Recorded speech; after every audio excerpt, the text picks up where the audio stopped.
Rejected Horse Rises Again, Part 1. The grand auction hall buzzed with murmurs as spotlights swept across the glossy floor.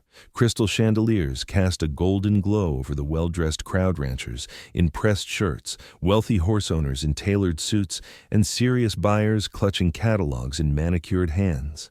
And now, ladies and gentlemen, our final offering of the evening. The auctioneer's voice echoed through the hall, but something in his tone changed to slight hesitation that quieted the crowd. The side door opened and a collective gasp rippled through the room.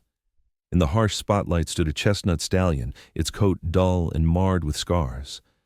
The animal's head hung low, its once proud stance now broken. The handler tugged at the lead rope, but the horse moved with painful reluctance, each step a testament to past suffering. "This 7-year-old stallion comes without papers," the auctioneer announced. "We'll start the bidding at $500. Silence fell over the room. The stallion stood motionless in the center of the display ring, its eyes vacant as if already resigned to whatever fate awaited. "Do I hear 500? The auctioneer tried again. 400. Laughter rippled through the crowd. A woman in a designer dress whispered loudly, "What's the point? That horse isn't worth a dime." 300, 200. The auctioneer's voice grew desperate. In the back of the auction hall, a chair scraped against the floor. Jack Cooper stood up in his simple flannel shirt and worn jeans, his face tanned from outdoor work. "I'll take him," Jack said, his voice steady, though not loud. "Sir, did you make an offer?" Jack nodded. "I said I'll take him." A moment of stunned silence followed, then scattered laughter. "Are you serious, son?" An older man in an expensive suit turned to look at Jack. "That nag isn't worth the trailer ride home?" Jack kept his eyes fixed on the horse. "What's your asking price?" $200 to start. 200, Jack confirmed. The auctioneer looked around the room. "I have 200. Do I hear 250? No one moved. The crowd watched with a mixture of amusement and disbelief as the gavel came down. "Sold to the gentleman in the back for $200. After completing the paperwork, Jack approached the horse. The handler thrust the lead rope into Jack's hands and walked away without a word. Jack slowly crouched down to meet the stallion's gaze. The horse flinched but didn't turn away. Its eyes, though dull, showed a flicker of curiosity at this human who wasn't shouting or yanking at the rope. "Hey there," Jack whispered. "I'm Jack. I know you've had it rough, but that's over now. I promise." To everyone's surprise, the horse's ears twitched forward slightly. For the first time that night, it lifted its head and regarded Jack with what almost looked like interest. "What does he think he's doing?" someone murmured as Jack continued to speak softly to the animal. Jack loosened the too tight halter that had been cutting into the horse's face. "Let's get you out of here," he said, leading the stallion slowly toward the exit. As they stepped outside, the cool Kentucky night air swept over them. Jack paused, giving the animal a moment to breathe before guiding him to the trailer. "I'm calling you Maverick," Jack said, "because that's what you'll be again, a free spirit." The Cooper family farm sat nestled in the rolling hills of central Kentucky, a modest operation compared to the sprawling thoroughbred establishments that dominated the region. The white farmhouse overlooked 30 acres of pasture land divided by wooden fencing. A red barn stood nearby, flanked by a small riding arena and several paddocks. Dawn had barely broken when Jack's truck pulled up the gravel driveway, the trailer rattling behind. Robert Cooper, Jack's father, stepped outside, coffee mug in hand. "That the horse?" he called as Jack parked. Jack nodded. "His name's Maverick." Robert approached the trailer and peered through the slats, his weathered face, lined from decades of outdoor work, creased with concern. "Good Lord, son, what happened to him?" "Don't know the whole story yet," Jack replied, unlatching the trailer. "But I'm going to find out." In the early morning light, Maverick's condition appeared even worse, ribs protruding through his dull coat, old scars crisscrossing his flanks, and fresh abrasions where ill-fitting tack had rubbed his skin raw. "Your mother's not going to like this," Robert said quietly. The screen door opened as Sarah Cooper stepped onto the porch, tying a robe around her waist. Her gray-streaked hair was pulled into a hasty ponytail. Jack, is that— She stopped, hand flying to her mouth. Oh my heavens. Sarah hurried down the steps, medical instincts overriding her shock. A retired nurse, she approached, slowly assessing the horse with professional detachment. How much did you pay for him? She asked. 200? She circled Maverick carefully. Might have been 190 too much. Mom. I'm just saying what anyone with eyes would say. She softened, touching her son's arm. But I know why you did it. Jack led Maverick toward the barn, his parents following at a respectful distance. Inside, he had prepared a large stall with fresh bedding water and hay. Maverick hesitated at the entrance, his ears flicking nervously. It's okay, Jack soothed. This is home now. Slowly, the stallion stepped inside. Rather than exploring, he moved directly to the far corner and stood facing the wall, his body rigid with tension. He's terrified, Sarah observed. Jack nodded, his throat tight. I know. You've got your work cut out for you, Robert said, placing a hand on his son's shoulder. But if anyone can reach him, it's you. Sarah studied her son's face. What made you choose this one, Jack? There must have been healthier horses at that auction. Jack watched Maverick standing motionless in the corner. There was something in his eyes, behind all that fear. There's still something fighting to survive. So, after his parents left, Jack pulled up a stool just outside Maverick's stall. He didn't try to approach the horse, respecting the animal's need for space. Instead, he simply sat, occasionally speaking in low, gentle tones about nothing in particular, the weather, the farm, his plans for the day. Maverick remained in his corner, but Jack noticed his ears occasionally flicking backward, listening. That night, Jack brought a sleeping bag to the barn and made himself comfortable on a pile of hay bales near Maverick's stall. He pulled out a well-worn copy of The Black Stallion and began to read aloud, his voice a gentle murmur in the darkness. Sometime during the night, Jack dozed off. He awoke at dawn to find Maverick had moved from his corner. The horse now stood facing the stall door, watching Jack with cautious interest. Good morning, Jack said softly. Sleep well. Maverick's ears pricked forward at the sound of his voice. It was progress, small but real. The next 3 days followed a similar pattern. Jack spent every moment he could in the barn, talking quietly, reading, or simply sitting in companionable silence. Maverick continued to refuse grain from the feed bucket. On the 4th morning, Jack entered the stall for the first time, moving slowly and keeping his voice low and steady. Maverick retreated to his corner, eyes wide with alarm. It's just me, Jack said, remaining near the door. I'm not going to hurt you. He sat cross-legged on the straw, placed an apple slice on his open palm, and extended his hand partway toward the horse. Then he waited, patient and still. An hour passed. Jack's arm grew tired, but he didn't waver. Finally, he began to sing softly, an old folk song his grandfather had taught him about a wild Mustang running free across the plains. Whether it was the melody or simply the hours of persistent gentleness, something shifted in Maverick's demeanor. Tentatively, the horse took one step forward, then another. Maverick stretched his neck, nostrils flaring as he caught the sweet scent of apple. With sudden decisiveness, the stallion snatched the apple slice from Jack's palm and retreated quickly to his corner, chewing rapidly. Jack smiled but didn't celebrate aloud, afraid to break the moment. Instead, he placed another slice on his palm and waited. This time, Maverick approached more quickly, though still wary. By the 5th slice, he was standing close enough that Jack could feel his warm breath. That's it, Jack whispered. Nothing to fear here. That night, for the first time since arriving at the Cooper farm, Maverick emptied his feed bucket.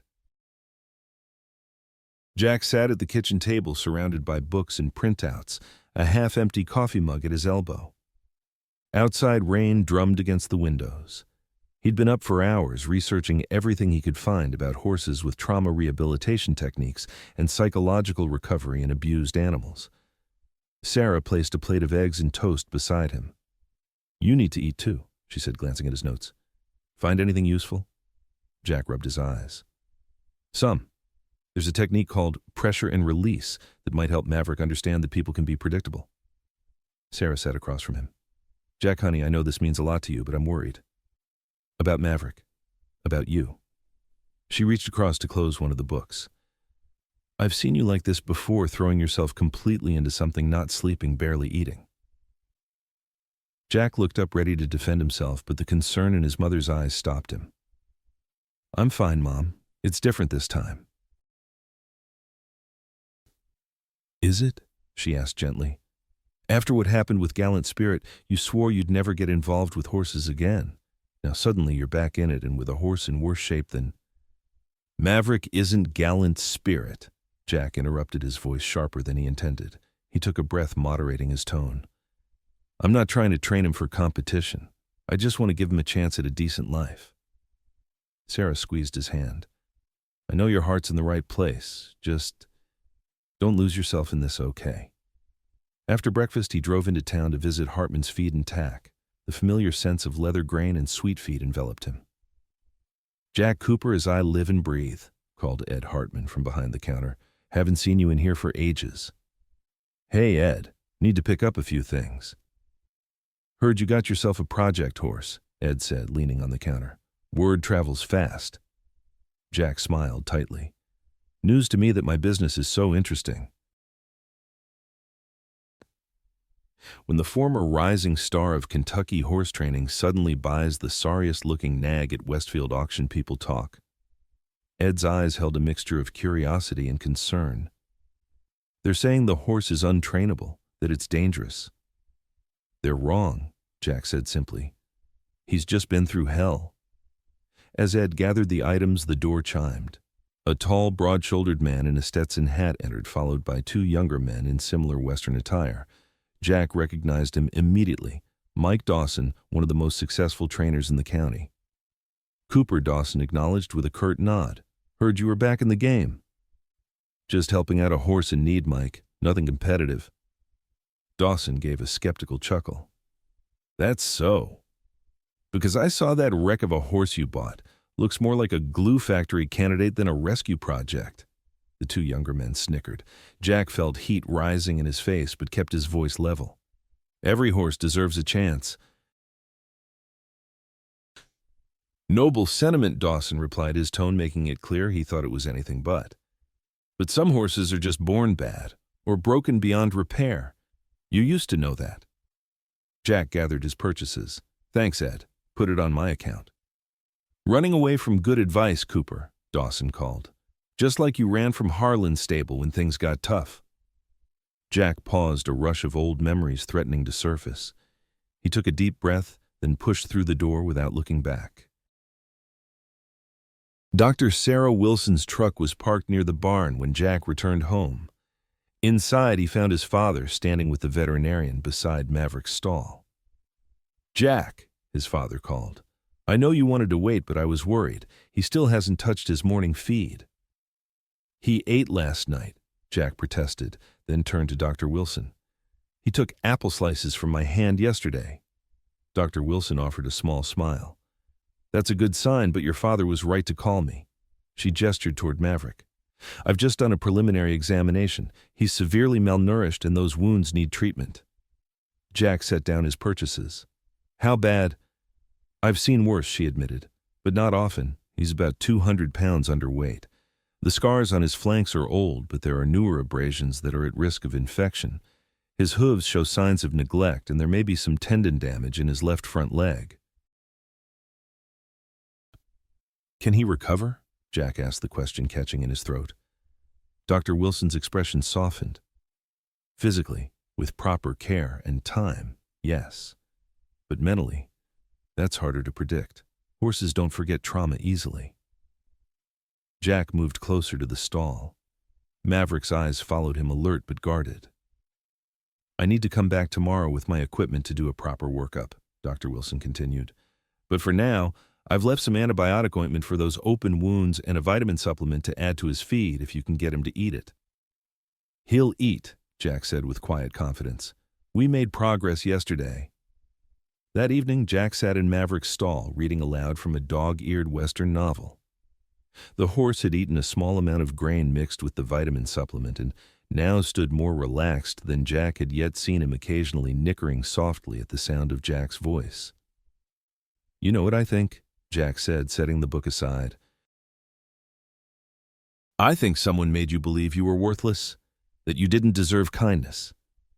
He stood slowly moving to Maverick's side. The horse tensed, but didn't retreat. They were wrong. Carefully, Jack extended his hand, letting Maverick catch his scent. Then, with gentle movements, he ran his palm along the stallion's neck. Maverick trembled, but allowed the touch. "That's it," Jack murmured. "Nothing to fear." Later that night, unable to sleep, Jack sat at his desk in his childhood bedroom. Trophies from riding competitions lined the shelves, and framed photographs of a younger Jack atop various horses decorated the walls. His eyes lingered on one photo in particular, himself, at 23, smiling proudly beside a magnificent black thoroughbred. Gallant spirit. The memory of what happened to that horse still haunted him. The pressure from the owners to push for one more race, despite the trainer's concerns. The catastrophic breakdown on the backstretch. The sound of a gunshot that ended a champion's suffering. Jack had walked away from professional training that day, vowing never to be part of that world again. Now, 5 years later, here he was once again pouring his heart into saving a broken horse. The irony wasn't lost on him. "I won't fail you," he whispered to the darkness, "not like I failed him." The Westfield auction house office was a small, cluttered space attached to the main auction hall. File cabinets lined the walls, and the air smelled of coffee and old paper. Behind a desk piled high with folders sat Marvin Green, the auction manager, a stout man in his 60s, with thinning hair and perpetually ink-stained fingers. He barely looked up when Jack entered. "Help you?" "I'm Jack Cooper. I purchased a chestnut stallion at your auction last Friday night." Marvin glanced up, recognition dawning. "The rescue case, lot 157. That's the one. I was hoping to get some information about where he came from." Marvin leaned back in his chair. "Most folks who buy horses here don't come back asking questions, especially about the cheap ones." "I'm not most folks," Jack said evenly. "The horse has been badly mistreated. I'm trying to understand what happened to him." Marvin studied Jack for a moment, then sighed. "Wait here." He heaved himself from his chair and disappeared into a back room. Minutes later, he returned with a thin manila folder. "This is all I've got on that horse," he said, dropping the folder on the desk. "Don't expect much." Jack opened the file. Inside was a basic intake form. Chestnut stallion, estimated 7 years, no papers, consigned by Richard Thornton, River Bend Farm. "Thornton," Jack read aloud. "Do you know him?" Marvin snorted. "Everyone around here knows Rich Thornton. Owns that big endurance racing operation out past Millerville. Got a reputation for producing winners, but—" He trailed off, shaking his head. "But what?" Jack pressed. "Let's just say he's not known for his gentle methods." Marvin tapped the folder. "If that horse came from Thornton's farm looking like he did, I'm not surprised." The drive to River Bend Farm took Jack through some of Kentucky's most beautiful countryside rolling hills, covered with bluegrass white fences enclosing manicured pastures and stately barns that resembled southern mansions. River Bend Farm, when Jack finally located it, stood in stark contrast to its neighbors. The entrance was marked by a weathered sign hanging crookedly from a single chain. The once white fences had faded to gray and sagged in places. He parked near the house, a substantial 2-story structure that had clearly seen better days. As Jack stepped out of his truck, a man emerged from the barn, watching his approach with undisguised suspicion. He was tall and lean, perhaps 60, with a deeply lined face and cold gray eyes. "You're trespassing," the man called as Jack approached. "This is private property." "Mr. Thornton?" Jack asked, stopping at a respectful distance. "Who's asking?" "My name's Jack Cooper. I bought a horse at Westfield auction last week." "A chestnut stallion that came from your farm." Thornton's expression didn't change, but something flickered in his eyes. Recognition, perhaps, or wariness. "Lot of horses go through that auction," he said dismissively. "Can't be expected to remember everyone." Jack held Thornton's gaze. This one would be hard to forget, scarred all over, half-starved, terrified of human contact. A muscle twitched in Thornton's jaw.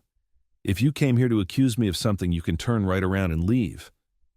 "I didn't come to accuse," Jack said, though it took effort to keep his voice level. "I came for information. That horse has been through hell, and I'm trying to help him recover." Thornton studied Jack for a long moment, then gave a curt nod toward a pair of weathered chairs on the porch. "5 minutes," he said. "Then you're gone." From the porch, Jack could see more of the property, a training ring with hard-packed dirt, several small paddocks containing thin-looking horses, and an endurance course winding into the hills beyond. "The stallion," Thornton finally said, "was supposed to be my next champion. Had all the making, speed, stamina, heart. I paid good money for him as a 3-year-old. "What happened?" Jack prompted. Thornton's mouth twisted into something between a grimace and a sneer. "He wasn't tough enough. Endurance racing isn't for the faint-hearted horse or rider. You need grit, determination, the will to push through pain. And if they don't have enough grit, then they don't make it in this sport," Thornton said flatly. "I don't waste resources on failures."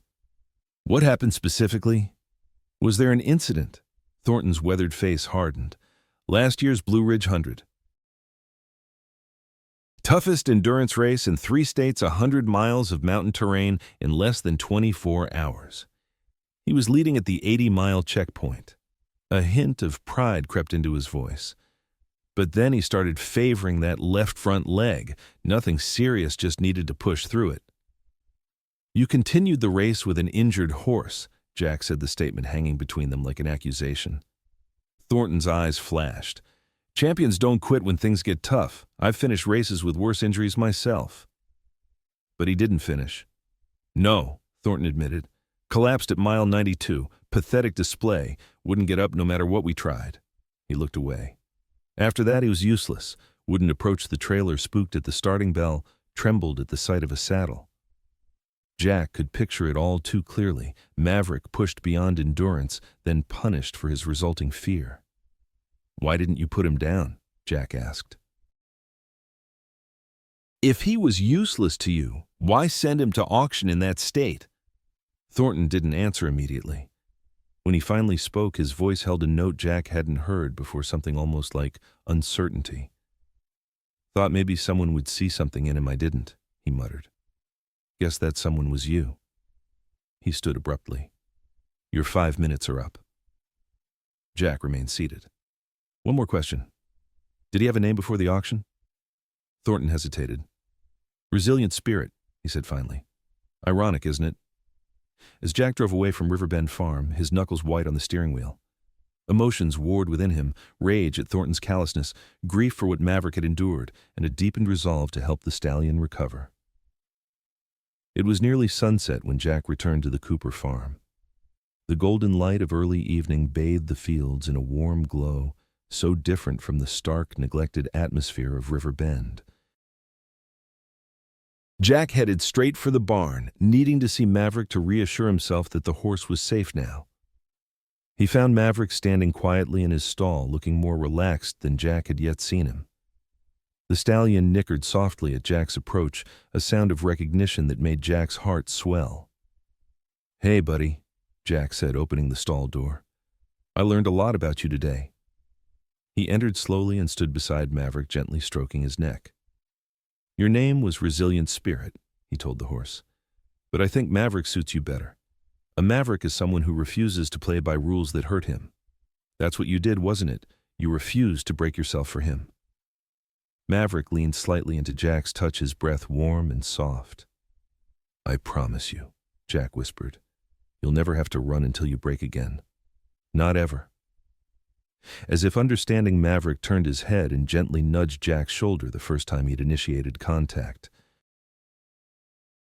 Jack blinked back, unexpected tears, overwhelmed by the simple gesture of trust. Rejected Horse rises again. Part 2. The morning sun filtered through the barn windows, casting golden squares of light across the straw-covered floor. Jack arrived early, a steaming travel mug of coffee in one hand and a small canvas bag in the other. He paused at Maverick's stall, smiling at the sight that greeted him.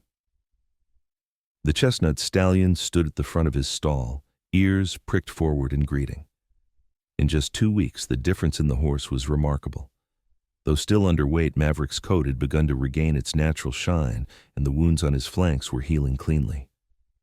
More significantly, the fear in his eyes had diminished, replaced by a cautious trust that warmed Jack's heart. "Morning, buddy," Jack said, setting down his coffee. "Ready for something new today?" From the canvas bag, he withdrew a soft brush and a hoof pick. Maverick had grown comfortable with basic grooming, but they hadn't yet progressed to handling his feet, a significant step for a horse with fear issues. Jack entered the stall, slowly speaking in the calm, steady voice that Maverick had come to recognize. He began with the familiar routine of brushing starting at the neck and working his way along the horse's body. Maverick leaned into the strokes, his eyes half closing in contentment. "That's it," Jack murmured, "just like always." When he reached Maverick's left front leg, the one that had given out during that fateful race, Jack paused. This was the moment of truth. Asking a horse to lift its foot required trust. The animal had to balance on 3 legs, making itself vulnerable. "Easy now," Jack said, running his hand down Maverick's foreleg. The horse tensed, but didn't pull away. Gently, Jack applied slight pressure behind the fetlock, the universal signal for a horse to lift its hoof. For a moment, Maverick froze, his entire body rigid. Jack waited patiently, maintaining the gentle pressure but not increasing it. Then, with a soft exhale, Maverick shifted his weight and lifted his foot an inch off the ground. "Good boy," Jack praised quickly, supporting the hoof before Maverick could change his mind. He worked efficiently with the hoof pick, cleaning out the packed dirt and checking for any signs of injury or disease. The hoof was in better shape than he'd expected, though it needed trimming, a task for another day. After repeating the process with the other 3 hooves, Jack stepped back and regarded Maverick with undisguised pride. "You did it, bud. First time perfect." Maverick nickered softly, bumping his nose against Jack's chest in what had become their ritual greeting. Jack chuckled, stroking the horse's forehead. "Got big plans for you today," he said. "Dr. Wilson thinks you're ready for some real exercise. What do you say we try the paddock?"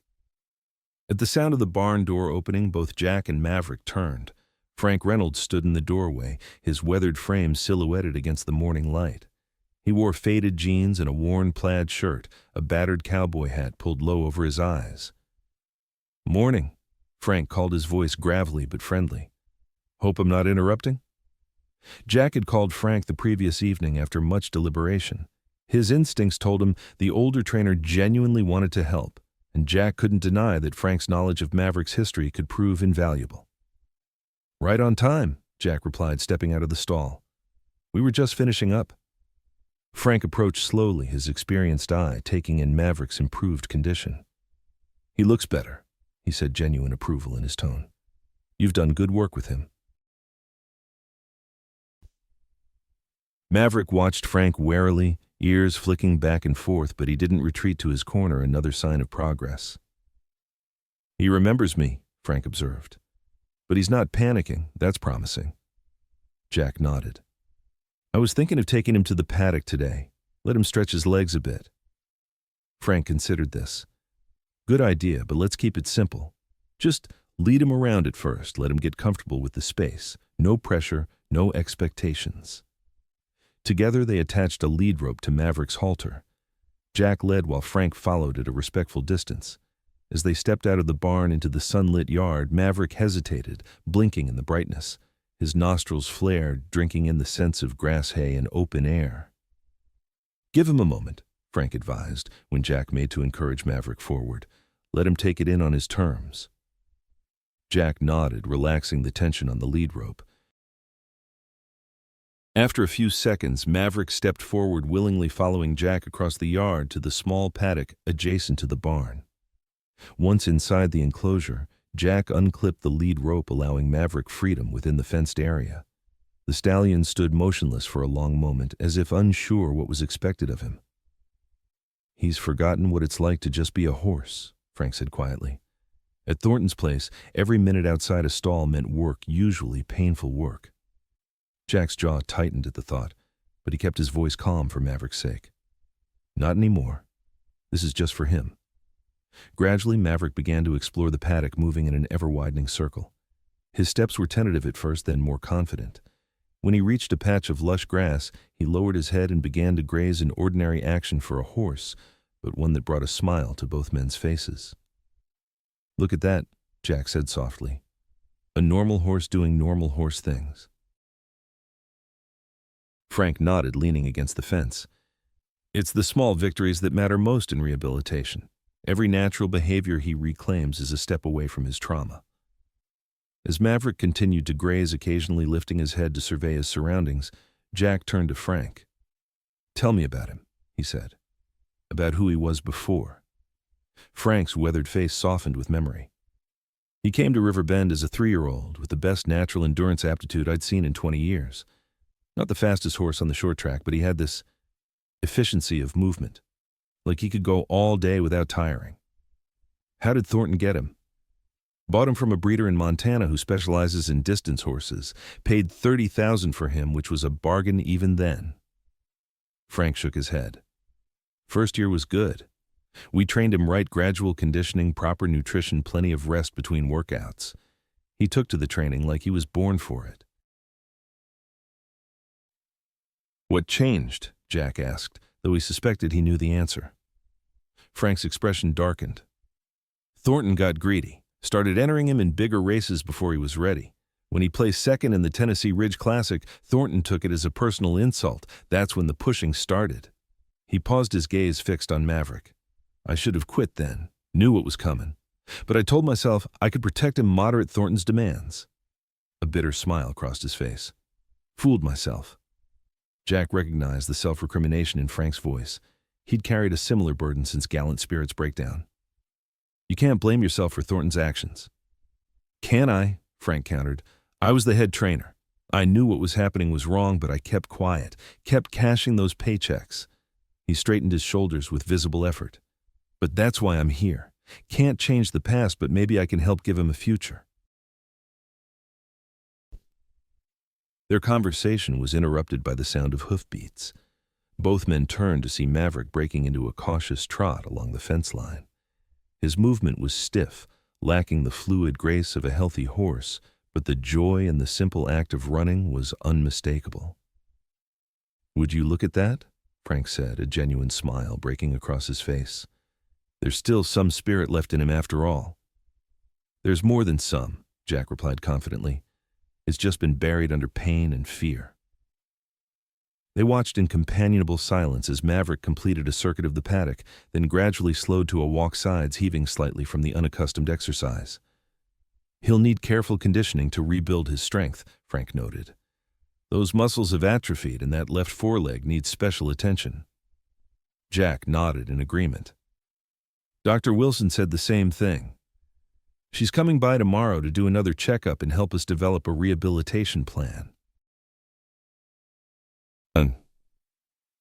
At the mention of the veterinarian, Frank's eyebrows rose slightly. "Sarah Wilson heard she's the best large animal vet in the county." "She's been a godsend," Jack confirmed. "Came out the day after I brought Maverick home and has been checking on him regularly since." "Smart move getting her involved early," Frank said approvingly. "Too many trainers try to handle rehabilitation without proper veterinary guidance."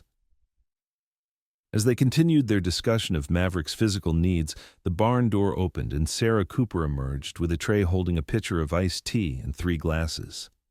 "Thought you boys might be thirsty," she called, approaching the paddock fence. Jack introduced his mother to Frank, explaining the older man's connection to Maverick. Sarah's initial wariness, evident in her slightly narrowed eyes, softened as Frank respectfully outlined his knowledge of equine rehabilitation and his desire to help undo some of the damage Thornton had caused. "Well, any help is welcome," Sarah said, finally pouring tea into the glasses. "That horse has stolen my son's heart, and I'd like to see him healthy and happy." Frank accepted the offered glass with a nod of thanks. "Ma'am, if I know anything about horses, and I've been working with them for 45 years, that one's worth the effort. Your son saw something the rest of us missed, and I'm starting to think he was right." As they sipped their tea, Maverick approached the fence, curious about the gathering. He stretched his neck over the top rail, nostrils flaring as he investigated Frank's scent. After a moment's consideration, he extended his muzzle toward the older man's shoulder, not quite touching, but offering the possibility of contact. Frank remained perfectly still, allowing Maverick to make the choice. When the horse finally nudged his arm gently, a look of profound emotion crossed Frank's weathered face. "Well, I'll be," he said softly. "Didn't expect that." "He's a good judge of character," Sarah observed with the hint of a smile. Later that afternoon, after Frank had departed with plans to return the following day, Jack received an unexpected visitor. Mike Dawson's gleaming black pickup truck pulled into the driveway, dust billowing behind it. Jack was in the barn preparing Maverick's evening feed when he heard the truck door slam. Setting down the feed scoop, he stepped outside, curiosity and wariness mingling in equal measure. Dawson approached with his characteristic swagger, expensive boots kicking up little puffs of dust from the dry earth. His customary Stetson hat shaded his face, but Jack could see the smirk playing around his lips. "Cooper," Dawson greeted him. "Thought I'd stop by and see this miracle horse of yours." "What can I help you with, Mike?" Jack asked evenly, not bothering to hide his suspicion. Dawson chuckled. "Just curious, that's all." "Word's getting around that you've got old Frank Reynolds helping you with Thornton's reject. Strange bedfellows, don't you think?" Jack's eyes narrowed. "Frank knows Maverick. His help is valuable." "Maverick," Dawson repeated, amusement coloring his tone. "Cute name for a broken-down nag." "Did you come here just to insult my horse, or was there something else?" Jack asked, his patience wearing thin. Dawson's expression shifted, becoming more serious. "Actually, I came with information I thought you might find interesting." He glanced toward the barn. "Thornton's been asking around about you. And about his horse." This caught Jack's attention. Why would he care? He threw Maverick away. "That's the funny thing about Richard Thornton," Dawson said, leaning against the fence post. "He doesn't like losing things on anyone's terms but his own. Word is he's annoyed that the horse he discarded is showing signs of recovery." A calculated pause. "And he's particularly interested in Frank's involvement." Jack processed this information, a cold knot forming in his stomach. "Are you saying Thornton might try to interfere?" Dawson shrugged. "I'm just passing along what I heard. Thornton's got a reputation for holding grudges, especially against former employees who cross him." His gaze sharpened. "And Frank Reynolds didn't just quit. He left with some choice words about Thornton's training methods. Very public, very embarrassing." "Why tell me this?" Jack asked, genuinely confused by Dawson's apparent act of goodwill. Dawson straightened, adjusting his hat. "Believe it or not, Cooper, I respect what you're doing. Don't think it'll work, but I respect the attempt." A thin smile crossed his face. "Besides, Thornton's no friend of mine. He poached 3 of my clients last year with promises of faster results." As Dawson turned to leave, he paused, looking back over his shoulder. "Just watch your back. And tell Frank to watch his." After Dawson's departure, Jack returned to the barn, his mind churning with this new information. Maverick greeted him with a soft nicker, blissfully unaware of the potential complications brewing. "Don't worry," Jack told the horse, stroking his neck. "Nobody's going to hurt you again." Later that evening, after Maverick had been fed and settled for the night, Jack sat on the porch steps of the farmhouse, watching the sunset paint the Kentucky hills in shades of gold and amber. The screen door creaked behind him as Emma, his younger sister, emerged with 2 bottles of beer. "Thought you could use this," she said, handing him one before settling beside him on the step. "Mom said you had an interesting day." Jack took a grateful sip. "You could say that." Emma nudged his shoulder. "Talk to me. What's going on?" Jack filled her in on Frank's visit, Maverick's progress, and Dawson's unexpected warning. Emma listened attentively, her brow furrowing as he described Thornton's apparent interest. "Do you think he'd really try to take Maverick back?" she asked when he'd finished. Jack shook his head. "Legally, he can't. I have the bill of sale, but he could make things difficult in other ways. Like pressuring Frank to back off, or spreading rumors about the horse being dangerous to devalue him."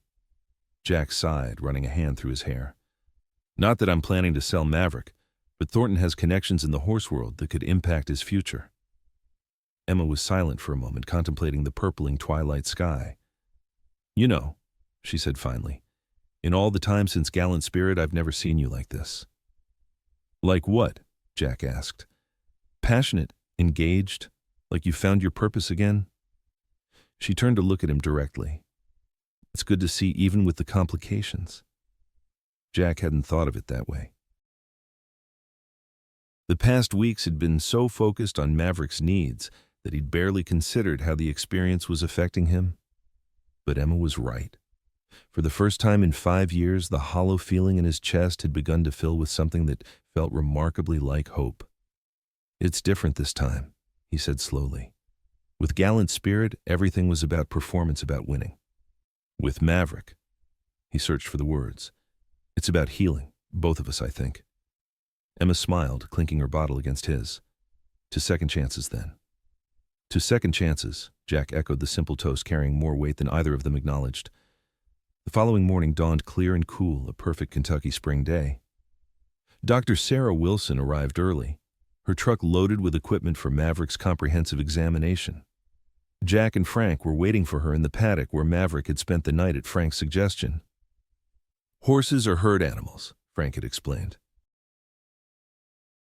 They feel safer in open spaces where they can see potential threats. A stall can feel like a trap to a traumatized horse. The strategy had paid off. Maverick looked more relaxed than ever, grazing contentedly in the morning sun. Dr. Wilson greeted them warmly, her practical demeanor softened by genuine enthusiasm when she saw Maverick's improved condition. Well, now this is progress, she said, setting down her medical kit. He's put on weight, and that coat is starting to shine. Jack couldn't help but smile at the praise. He spent his first night outside yesterday. Frank thought it might help him feel more secure. Dr. Wilson glanced at Frank with newfound respect. Good call. Environmental enrichment is as important as physical care in these cases. For the next hour, the three of them worked together to examine Maverick thoroughly. The horse remained surprisingly cooperative, flinching only when Dr. Wilson palpated his left front leg. There's definitely some soft tissue damage here, she said, gently manipulating the leg. Old injury that never healed properly. But the good news is, it's not irreparable. What's the treatment plan? Jack asked. Dr. Wilson straightened, pulling off her examination gloves. Controlled exercise to rebuild muscle, daily joint supplements, and hydrotherapy if possible. Cold hosing that leg after any workout will help reduce inflammation. Frank nodded in agreement. The creek on the north pasture would work for some water walking once he's ready. Natural footing, gentle current, not too deep. Perfect, Dr. Wilson said. I'd also recommend massage therapy for those contracted muscles in his back and shoulders. The tension he's carrying is partly psychological, but there's a physical component too. Jack made mental notes of each recommendation, determined to implement every suggestion. Anything else? Dr. Wilson hesitated, glancing between Jack and Frank. There is one more thing, but it's a bit unorthodox. She patted Maverick's neck. I've been reading some research on equine PTSD. Yes, horses can develop something very similar. One approach that's showing promise is sensory reintroduction. Meaning, Jack prompted.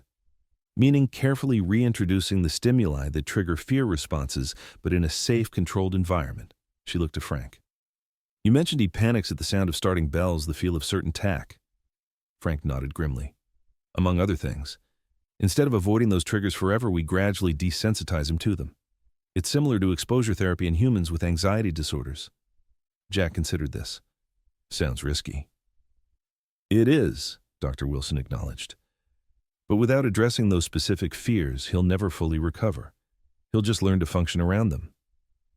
Frank had been listening intently, his weathered face thoughtful. The doc's right, he said finally.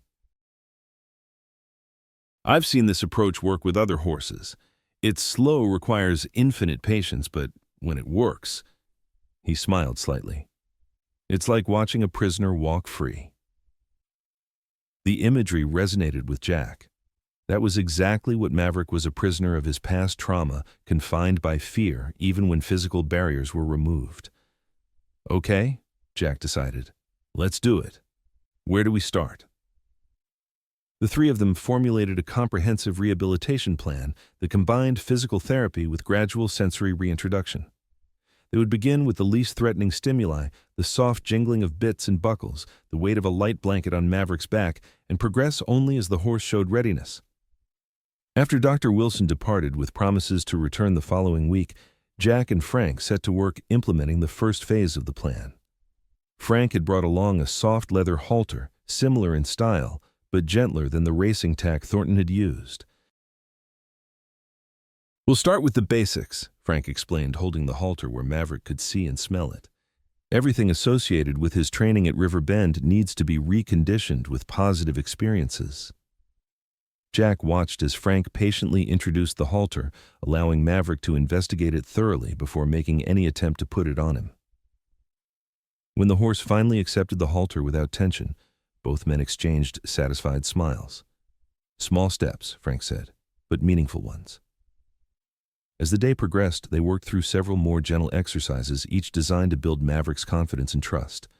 By late afternoon, the stallion was noticeably tired, but calm, a far cry from the terrified animal that had arrived at the Cooper farm. Frank was packing up his truck to leave when the sound of approaching vehicles caught their attention. Two cars were coming up the driveway. A sleek black Cadillac, followed by a battered news van with the logo of the local television station emblazoned on its side. "What the hell?" Jack muttered, moving instinctively toward the paddock where Maverick grazed. Frank's face had hardened, his eyes fixed on the Cadillac. "Thornton," he said, the single word loaded with tension. Sure enough, as the Cadillac rolled to a stop, Richard Thornton emerged from the driver's seat, impeccably dressed in a tailored suit that seemed absurdly formal for a farm visit. Behind him, two people exited the news van, a smartly dressed woman with a microphone and a man hefting a camera onto his shoulder. "Jack Cooper," the woman called, striding toward them with professional confidence. "I'm Diane Matthews from WKYT News. We're doing a story on horse rehabilitation and rescue. Mr. Thornton here tells us you've got quite the success story." Jack exchanged a bewildered glance with Frank. This was the last thing he'd expected. Thornton approached with a smile that didn't reach his cold eyes. "Cooper, Reynolds." He nodded to each of them in turn. "Hope you don't mind the surprise visit. When Miss Matthews here approached me about endurance racing, I thought of your project. Thought it might make for an inspiring segment." The calculated insincerity in Thornton's voice set Jack's teeth on edge. This was clearly no act of goodwill. "Mr. Thornton mentioned he generously donated a retired racing horse to you," Diane continued, apparently oblivious to the tension crackling between the men, "and that you've been working miracles with him." "Donated," Frank repeated, his voice dangerously quiet. "Is that what you're calling it now, Rich?" Thornton's smile tightened fractionally. "Figure of speech. The auction proceeds went to charity, of course." Before Frank could respond, Jack stepped forward, determined to take control of the situation. "Miss Matthews, I appreciate your interest, but we're in the middle of a sensitive rehabilitation process. Media exposure isn't appropriate at this stage." Diane's professional smile dimmed slightly. "But Mr. Thornton assured us—" "Mr. Thornton no longer has any connection to this horse," Jack interrupted firmly. "And while we'd be happy to discuss equine rehabilitation in general, this particular case isn't open for public scrutiny." The reporter looked between Jack and Thornton, sensing a more interesting story than she'd anticipated. "Perhaps you could explain the situation. Our viewers love a good controversy." Thornton's expression darkened. "There's no controversy, Miss Matthews.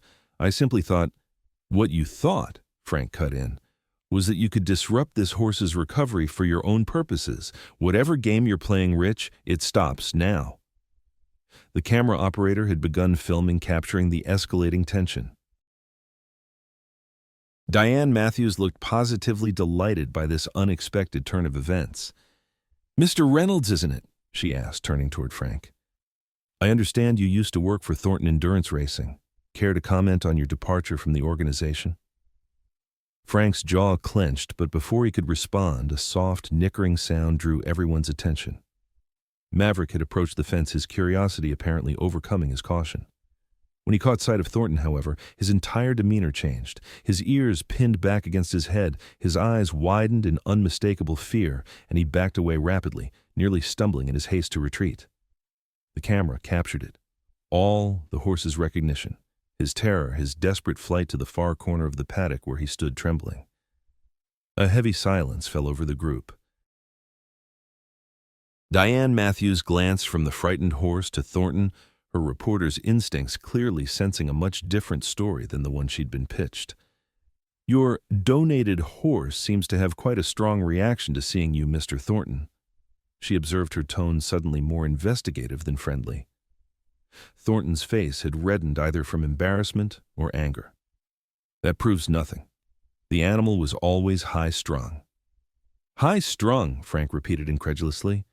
"Is that what you call it when a horse is driven to physical and mental collapse?" The camera swung toward Frank, who stood his ground, years of pent-up frustration finally finding an outlet. "Maverick Resilient Spirit, as he was known then, was one of the most talented endurance horses I've ever worked with," Frank continued, his voice steady despite his obvious emotion. "He didn't fail Thornton. Thornton failed him, pushing him beyond any reasonable limit and then discarding him when he broke down." Diane Matthews' eyes widened at this unexpected windfall of controversy. She turned back to Thornton. "Mr. Thornton, would you care to respond to these allegations?" Thornton's composed facade was crumbling rapidly. "Reynolds is a disgruntled ex-employee with an axe to grind. His accusations are baseless and potentially libelous. Then you deny that the horse was injured during the Blue Ridge 100 while under your ownership," Diane pressed. "Many horses sustain minor injuries during competition," Thornton replied stiffly. "It's part of the sport." Jack had heard enough. While the others argued, he had moved to Maverick's side, speaking softly to the trembling horse. Now, he returned to the group, cold determination in his eyes. "Miss Matthews, if you're interested in a story about horse rescue and rehabilitation, I'd be happy to provide you with contacts at legitimate equine rescue organizations," he said firmly. "But this impromptu confrontation ends now. You're on private property, and I'm asking you all to leave." Diane seemed torn between pursuing the unexpected controversy and respecting Jack's request. Professionalism won out, albeit reluctantly. "Of course, Mr. Cooper, we appreciate your time." She handed him a business card. "If you change your mind about sharing Maverick's story, please call me." As the news crew packed up their equipment, Thornton lingered, his cold gaze fixed on Frank. "You'll regret this, Reynolds," he said quietly, voice pitched for Frank's ears alone. "Retirement won't be peaceful for you." Frank met his former employer's stare without flinching. "Nothing you can do to me will compare to what you've already done to yourself, Rich. Now get off this property before I forget my manners entirely." After the unwelcome visitors had departed, Jack and Frank stood in silence for a long moment, processing what had just happened.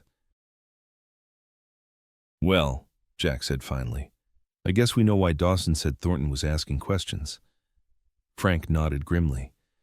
"He was planning this ambush, probably hoped to catch the horse looking pathetic for the cameras, make himself look generous by comparison." He shook his head. "Backfired spectacularly, though." Jack wasn't so sure. "Maybe, but now he's angry. And Thornton seems like the type to hold a grudge." "Oh, he is," Frank confirmed. "Trust me on that." They turned their attention back to Maverick, who remained in the far corner of the paddock, still visibly unsettled by Thornton's appearance. "This sets us back," Jack said with a sigh. "He was doing so well." Frank considered the trembling horse thoughtfully. "Maybe not as much as you think. Yeah, he's scared, but he didn't completely fall apart. A month ago, that encounter might have triggered a dangerous panic response." He glanced at Jack. "He's stronger than he looks, like someone else I know." Jack managed a small smile at the unexpected compliment. "Let's hope so, because I have a feeling our road just got more complicated."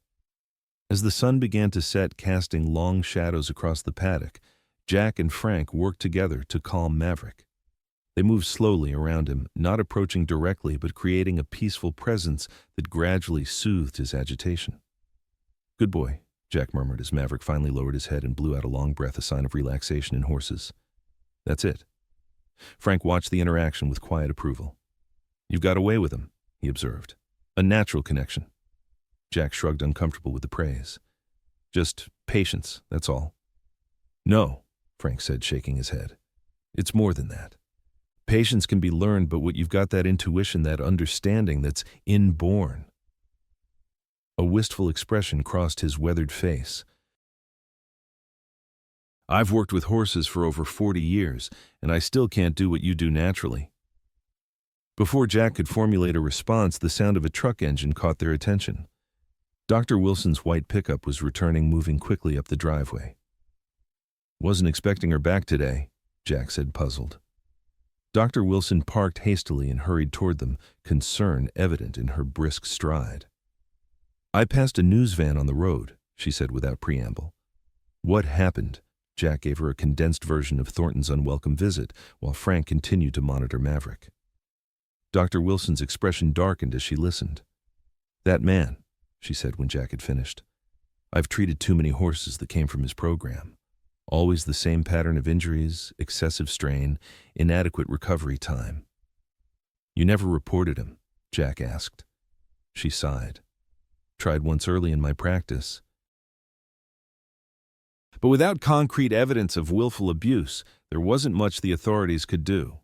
Pushing a horse hard isn't illegal, just unethical." Her gaze shifted to Maverick. "How's he doing?" "Shaken," Jack admitted. "But coming around. Frank thinks it might not be as big a setback as I feared." Dr. Wilson nodded thoughtfully. "Frank's probably right. In a way, this could be viewed as an unexpected step in the exposure therapy we discussed. Maverick saw Thornton, but in a safe environment with you present. He was scared, but survived the encounter." It was a perspective Jack hadn't considered. "So this could actually help in the long run." "Possibly," Dr. Wilson conceded. "Though I wouldn't have chosen to introduce such an intense trigger so early in the process." As they continued their discussion, Maverick cautiously approached the fence drawn by Dr. Wilson's familiar voice. When he reached them, he extended his muzzle toward Jack's pocket where an apple slice was often hidden. Jack laughed, the sound releasing some of the day's tension. Okay. I see your priorities." He produced the treat, which Maverick accepted with surprising delicacy. Dr. Wilson smiled at the exchange. "Food motivation is a good sign. Traumatized animals often lose their appetite." "He's come a long way," Frank agreed, "but we've still got a mountain to climb." They spent the next half hour discussing adjustments to Maverick's rehabilitation plan in light of the day's events. Dr. Wilson suggested incorporating more confidence-building exercises, while Frank emphasized the importance of maintaining a consistent routine to provide security. As darkness fell, Jack led Maverick back to his stall in the barn. Though the horse had been doing well in the paddock after today's stress, they all agreed the familiar enclosure might be comforting. After securing Maverick for the night with fresh water and hay, Jack walked Dr. Wilson and Frank to their vehicles. "Same time tomorrow?" he asked Frank. The older man nodded. "I'll be here. And Jack?" He hesitated, uncharacteristically uncertain. "I'm sorry about today. Thornton coming here, that was because of me, my history with him." Jack shook his head firmly. "You don't owe me any apologies, Frank. If anything, I should thank you for standing up to him." After they'd departed, Jack returned to the barn for one final check on Maverick. The stallion was munching contentedly on his hay, seemingly recovered from the day's excitement. "Good night, buddy," Jack said softly, running a hand along the horse's neck. "Tomorrow's a new day." As Jack walked back to the house under a sky scattered with stars, he reflected on how quickly life had changed since that night at the auction. What had started as a simple act of compassion had evolved into something far more complex, a journey of healing that now faced unexpected opposition. But despite the complications, Jack felt a sense of purpose, stronger than anything he'd experienced since walking away from professional training 5 years ago. Maverick needed him, and in a way he was only beginning to understand he needed Maverick too. "We're going to make it," he murmured to the night sky. "Both of us." Rejected Horse rises again. Part 3. Dawn broke over the Cooper farm in a symphony of golds and ambers, the morning mist rising from the fields like spectral wisps. Jack stood at Maverick's stall watching the chestnut stallion devour his breakfast with healthy enthusiasm. Despite yesterday's confrontation with Thornton, Maverick seemed remarkably composed, another small victory in his ongoing recovery. "Morning, handsome," Jack said, smiling as Maverick looked up from his feed bucket. "Ready for a big day." It had been 3 weeks since Thornton's unwelcome visit, and in that time Maverick had made steady progress. The rehabilitation plan created by Dr. Wilson with Frank's expert input was showing results beyond what any of them had dared hope. The stallion's physical condition had improved dramatically. His coat now gleamed with health, his once prominent ribs were covered with muscle, and even his damaged leg showed signs of healing. More impressive still was his psychological transformation. The terrified, withdrawn horse from the auction house had given way to a curious, increasingly confident animal who greeted Jack each morning with soft nickering and eager eyes, to the soft sand footing that provided the perfect environment for their work. The morning routine began with familiar groundwork exercises, leading, stopping, and turning on command, all reinforced with gentle praise and the occasional apple slice. When Maverick was thoroughly warmed up and relaxed, Frank produced a soft fleece saddle pad from his canvas bag. It was deliberately different from the racing tack Maverick would associate with pain. This one was forest green rather than the traditional white and made of plush material that would feel gentle against his back. "Remember," Frank cautioned, "we move at his pace, not ours. If he shows signs of distress, we back off immediately." Jack nodded, taking the pad. They had prepared for this moment with weeks of desensitization, brushing Maverick's back with increasing pressure, draping light towels across his withers, and gradually introducing the scent of leather and fleece. "Hey, buddy," Jack said softly, approaching Maverick with the pad visible in his hands. "Look what I've got. Nothing scary here." Maverick eyed the saddle pad ears, flicking forward with interest rather than pinning back in fear. Jack allowed him to sniff the pad, thoroughly familiarizing himself with its scent and texture. When Maverick seemed comfortable, Jack raised the pad slowly toward his back. This was the critical moment. At Riverbend Farm, the act of saddling had often preceded painful forced exercise or harsh training methods. If any object were to trigger Maverick's trauma responses, this would be it. Maverick tensed as the pad hovered above his back, his muscles twitching beneath his gleaming coat. But he didn't shy away or panic. "Easy," Jack murmured, his voice a soothing constant. "You're safe. Always safe with me." With infinite gentleness, he lowered the pad onto Maverick's back. The horse remained still, though his rapid breathing betrayed his anxiety. Frank stood nearby, watchful but not interfering, allowing Jack and Maverick to navigate this crucial moment together. "Good boy," Jack praised, running his hand along Maverick's neck. "So brave." For several minutes they simply stood there, the pad resting lightly on Maverick's back, while Jack stroked his neck and spoke in soothing tones.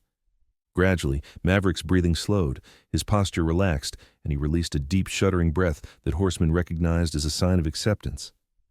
Frank's weathered face broke into a smile. "Well, I'll be damned," he said softly. "Didn't think we'd get this far today." Encouraged by Maverick's calm acceptance, Jack decided to try another step. With slow, deliberate movements, he began to walk Maverick in a small circle, the pad still in place on his back. The stallion followed willingly, showing no signs of distress at the unfamiliar sensation of the pad shifting slightly with his movement. "Look at him," Jack said, unable to keep the pride from his voice, "acting like it's the most natural thing in the world." "He trusts you," Frank observed. "That's what makes the difference. He knows you won't ask anything of him that would cause harm." After a few more minutes of walking, Jack removed the pad, ending the session on a positive note. Maverick received lavish praise and a handful of small treats, reinforcing the experience as something positive rather than threatening. As they returned Maverick to his stall for a rest, Frank clapped Jack on the shoulder. "That was textbook perfect, son. Couldn't have handled it better myself." Coming from Frank with his decades of experience, the compliment meant a great deal. Jack felt a surge of satisfaction that went beyond professional pride. This wasn't just about proving his skills as a trainer. It was about keeping a promise he'd made to a broken horse on a dark auction house floor. "We've still got a long way to go," Jack reminded himself, not wanting to get overconfident. "True," Frank agreed, "but don't underestimate what you accomplished today. 3 months ago, that horse would have panicked at the mere sight of a saddle pad. Today, he wore it like a champion." They were interrupted by the arrival of Dr. Wilson, who had been making weekly visits to monitor Maverick's progress. She greeted them with her characteristic brisk warmth, her experienced eyes immediately noting the positive changes in Maverick's demeanor. "Someone's looking happy today," she remarked, approaching the stall where Maverick now dozed peacefully in the late morning sun. "Successful session." Jack filled her in on the morning's achievement with the saddle pad. Dr. Wilson listened attentively, nodding her approval. "That's significant progress," she confirmed. "His stress indicators are way down from when I first examined him. Heart rate, normal respiration, easy, no excessive sweating." She smiled at Jack. "Whatever you're doing, it's working." "It's a team effort," Jack replied, glancing at Frank. "Couldn't have done it without Frank's guidance." Dr. Wilson's examination confirmed what they'd observed. Maverick was thriving under their care. His weight had stabilized at a healthy level. His coat gleamed with vitality, and even his damaged leg showed remarkable improvement. "I think we can start introducing some light groundwork for that left foreleg," she suggested after completing her assessment.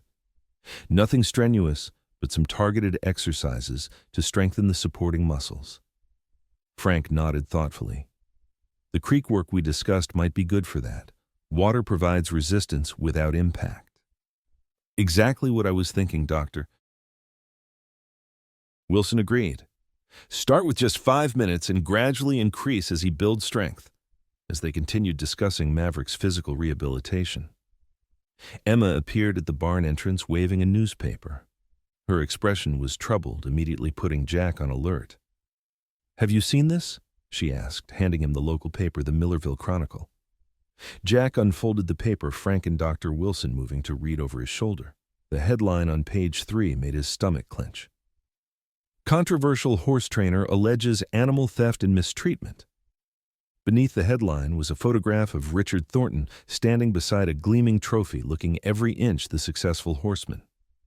The article quoted him extensively, claiming that his valuable endurance prospect had been acquired under dubious circumstances and was now being subjected to experimental rehabilitation techniques by unqualified handlers.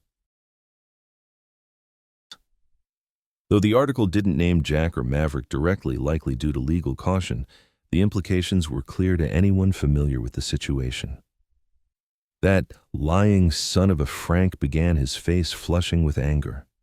"Easy," Dr. Wilson cautioned, though her own expression was grim. "This is exactly what he wants to provoke a reaction." Jack read through the article again, his initial shock giving way to cold anger. Thornton had cleverly crafted his allegations to avoid outright libel while still casting doubt on Maverick's rehabilitation. He'd even managed to imply that Frank's involvement was some kind of vendetta against his former employer rather than genuine concern for the horse's welfare. "What do we do?" Emma asked, her brow furrowed with worry. "People in town are already talking." Jack folded the newspaper deliberately, his mind working through the implications. "We stick to our plan," he said finally. "Thornton wants to derail Maverick's progress to prove he was right about him being untrainable. We're not going to let that happen." "The best response is success," Dr. Wilson agreed. "Results speak louder than allegations in a small-town newspaper." Frank had been uncharacteristically quiet, his weathered face set in hard lines. "Thornton won't stop with one article," he warned. "I know how he operates. This is just the opening move." Jack suspected Frank was right. Thornton's wounded pride wouldn't be satisfied with a single shot across the bow. But what could his endgame possibly be? He had discarded Maverick as worthless. Why this sudden interest in the horse's fate? The answer came later that afternoon when Mike Dawson's black pickup rolled up the driveway for the second time that month. The trainer's expression was serious as he approached Jack and Frank, who were preparing for Maverick's afternoon session. "Figured you'd have seen the article by now," Dawson said without preamble. "But there's more you should know." Jack gestured toward the porch. "Let's talk inside." Once seated at the kitchen table with coffee mugs in hand, Dawson revealed what he'd learned from his connections in the endurance racing community. Thornton's newest prospect, a gray gelding he was bragging about last month, broke down during training. Severe tendon injury, career ending. Dawson sipped his coffee. "He's telling sponsors it's a temporary setback, but word is he's desperate for a replacement before the Blue Ridge qualifying season starts." Frank's eyes narrowed, and suddenly he remembers Maverick exists. "Bingo," Dawson confirmed. "I've heard he's been showing that newspaper article to potential investors, claiming he's going to rescue his champion from incompetent handling and put him back on the circuit." Jack felt a chill despite the summer warmth. He can't take Maverick back. "I have legal ownership." "Legally, you're in the clear," Dawson agreed. "But Thornton has ways of making things difficult. Sponsors, venue owners, transport companies. He's got connections throughout the industry. He can't force you to sell, but he can make Maverick's future challenging if he puts his mind to it." The implications were troubling. Jack had been focused on Maverick's rehabilitation, not his long-term future in the equestrian world. But eventually, Maverick would need more than the Cooper farm could offer. Perhaps a career in a discipline better suited to his temperament, or even a role in therapeutic riding once he was fully recovered. "Why are you telling us this?" Frank asked Dawson, suspicion evident in his tone. "You and Thornton run in the same circles." Dawson's expression hardened. "We compete in the same events doesn't mean we're friends. Besides," he hesitated, an unusual display of uncertainty from the typically confident trainer. "I've been watching what you're doing with that horse. It's good work. Old-school horsemanship, the kind that's disappearing with all these quick-fix trainers." Jack studied Dawson with new interest. The man's reputation was built on winning at all costs, but perhaps there was more depth to him than Jack had given him credit for. "What would you suggest?" Jack asked. Dawson considered the question. "Document everything. Every step of Maverick's recovery, every veterinary visit, every milestone. Build a case that proves your methods are working." He leaned forward, his gaze intense. "And then make it public. Not through some small-town newspaper, but through channels that matter in the equestrian world." "Like what?" Frank asked. "The American Endurance Ride Conference publishes a journal. They're always looking for rehabilitation success stories. Or the Equine Welfare Alliance, they've been pushing for reforms in endurance racing for years." Dawson shrugged. "Get your story out there first, backed by facts and professional testimony. Make it harder for Thornton to spin his version." It was surprisingly good advice from someone Jack had long considered an adversary. The strategy made sense, fighting Thornton's misinformation with documented truth rather than defensive reactions. After Dawson departed, Jack and Frank discussed the situation with Dr. Wilson, who had returned for an evening check on Maverick. She immediately offered to provide detailed medical documentation of Maverick's condition upon arrival and his subsequent improvement under their care. "I've got colleagues at the university veterinary program who might be interested in this case as well," she added.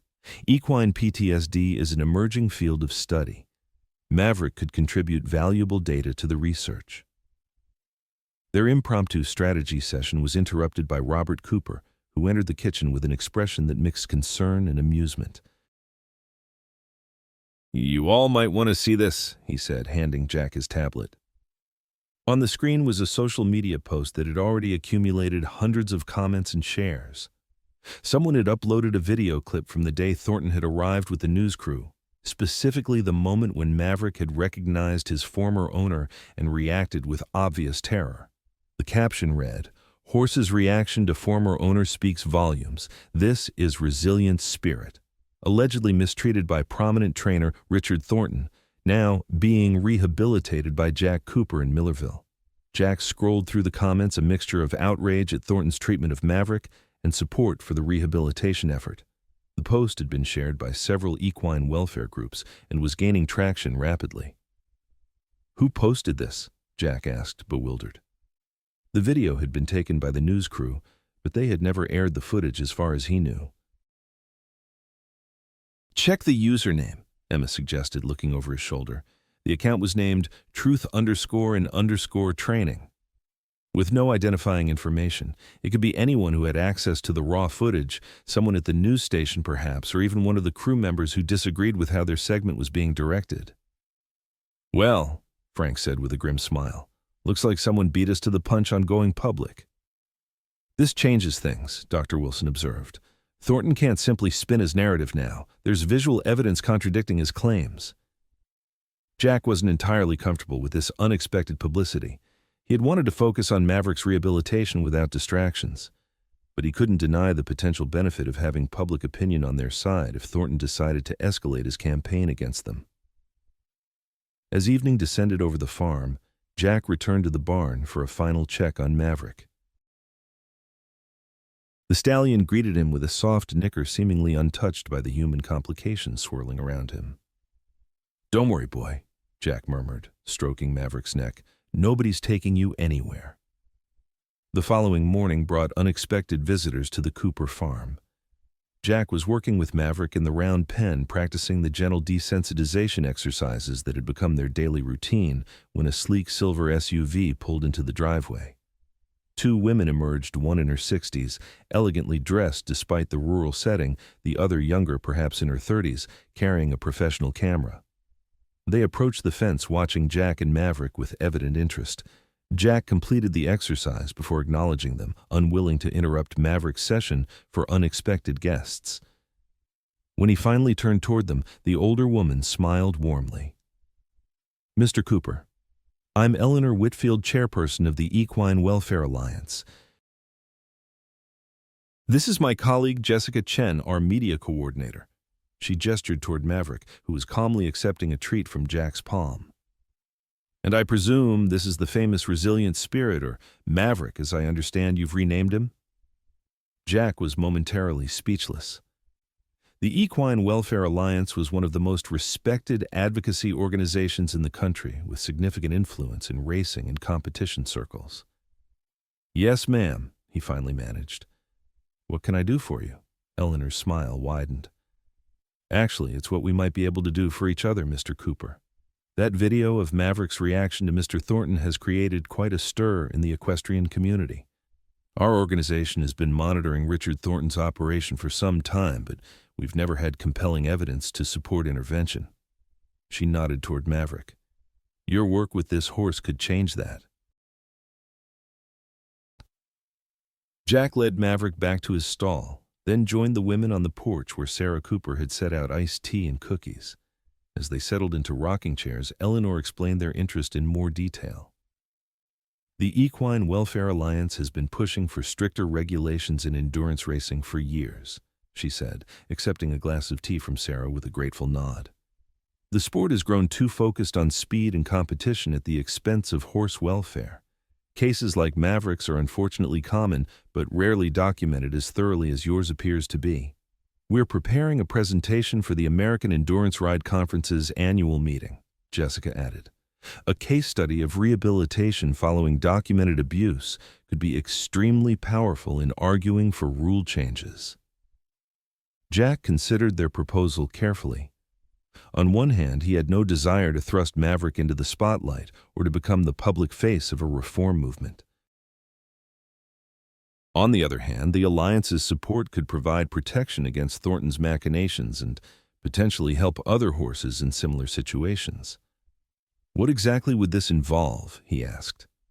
"Documentation primarily," Eleanor replied.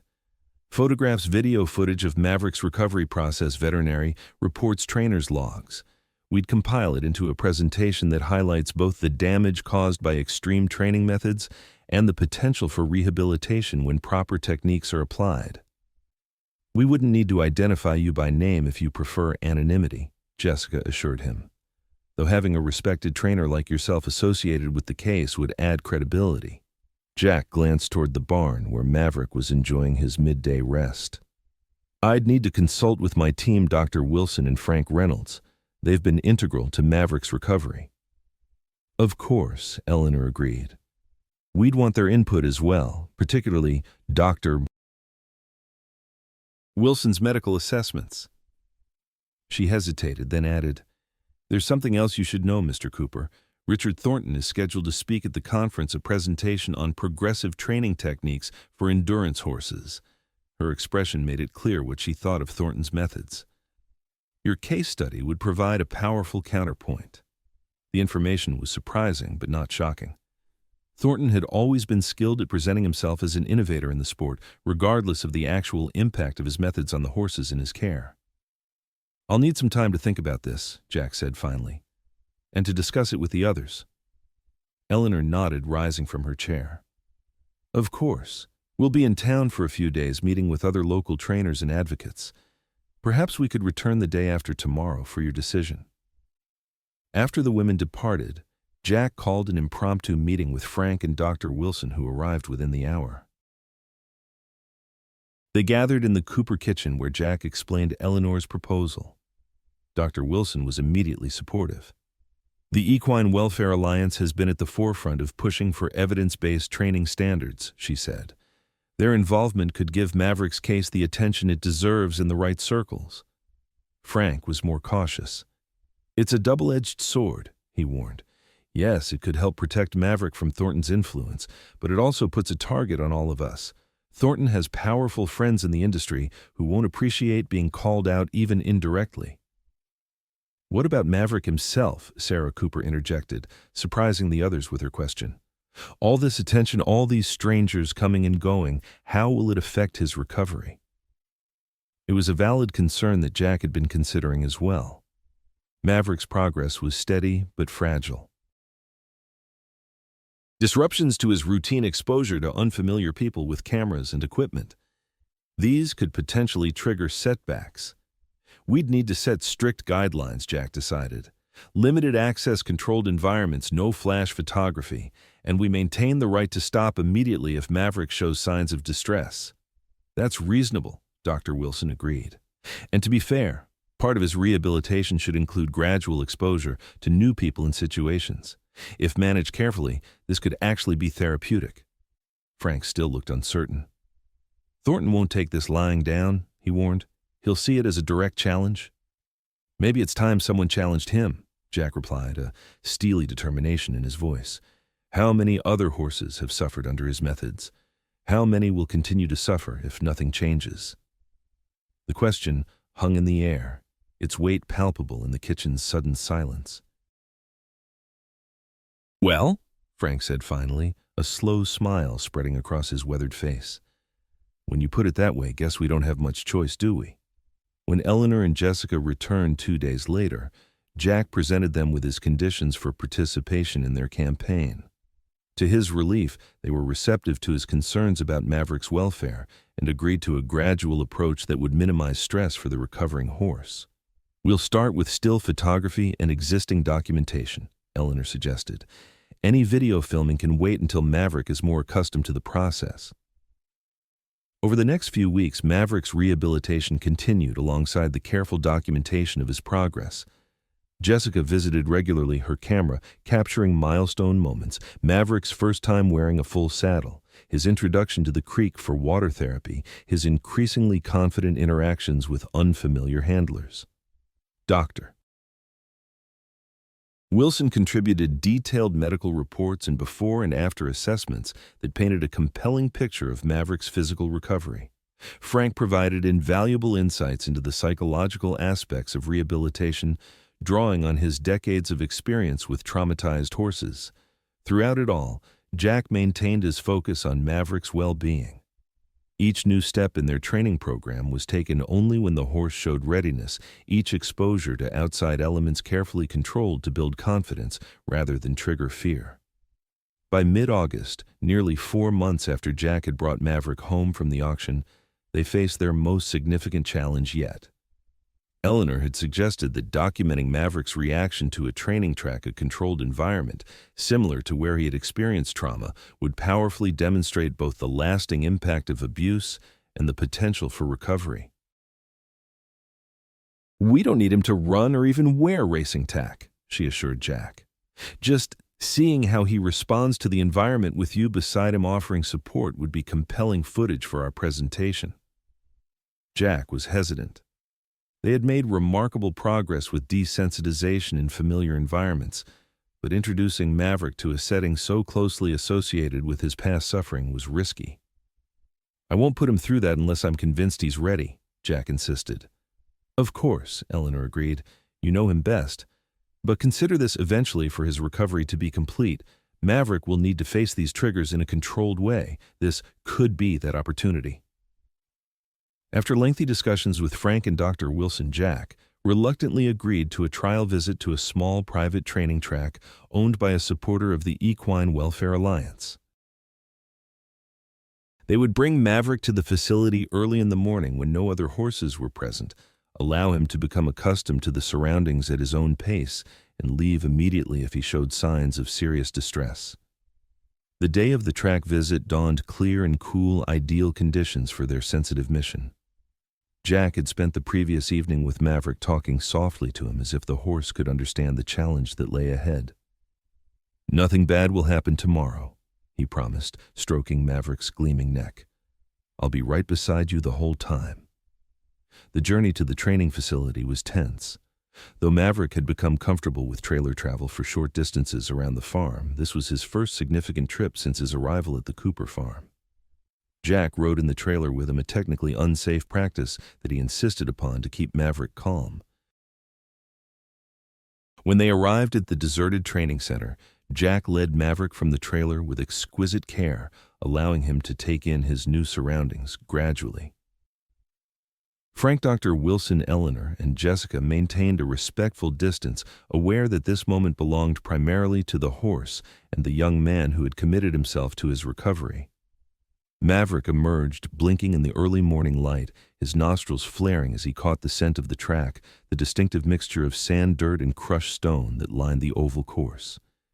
His ears swiveled rapidly, taking in the unfamiliar sounds, distant traffic birds and the surrounding trees, the gentle flap of flags on the infield poles. For a heart-stopping moment, Jack felt Maverick's muscles tense beneath his hand. The horse's breathing quickened, his eyes widening with the first stirrings of panic. Jack held his breath, prepared to abort the experiment if necessary. But then, remarkably, Maverick turned his head toward Jack, seeking the reassurance of the human who had never betrayed his trust. Jack stroked his neck, murmuring words of encouragement, and gradually the tension eased from the stallion's powerful frame. "That's it," Jack whispered. "I'm right here."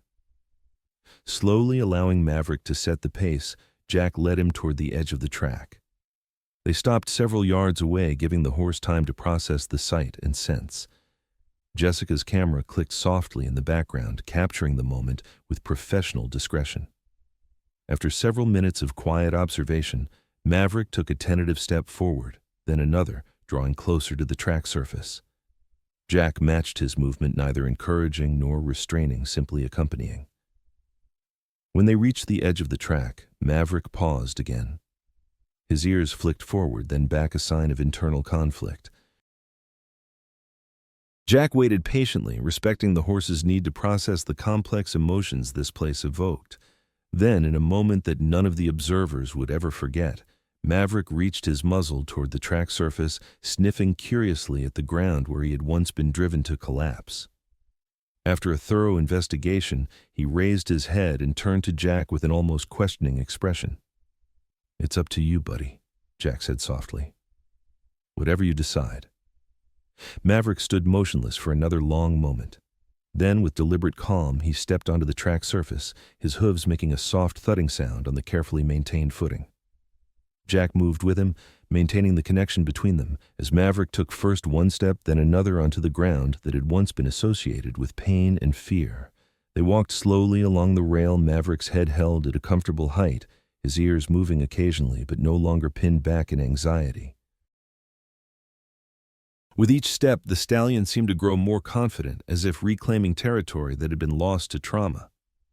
After completing a quarter of the track's circumference, Jack gently guided Maverick back toward the others who had remained respectfully distant throughout the process. As they approached, Dr. Wilson discreetly wiped a tear from her cheek while Frank stood with arms crossed over his chest, his weathered face creased in a smile of profound satisfaction. "That," Eleanor said quietly, "was one of the most beautiful things I've ever witnessed in 40 years of horse advocacy." Jessica nodded, checking her camera display. "I got everything," she confirmed. "Every moment." The drive back to the Cooper farm was considerably more relaxed than the journey out had been. Maverick traveled calmly occasionally, nickering softly when Jack spoke to him through the trailer partition.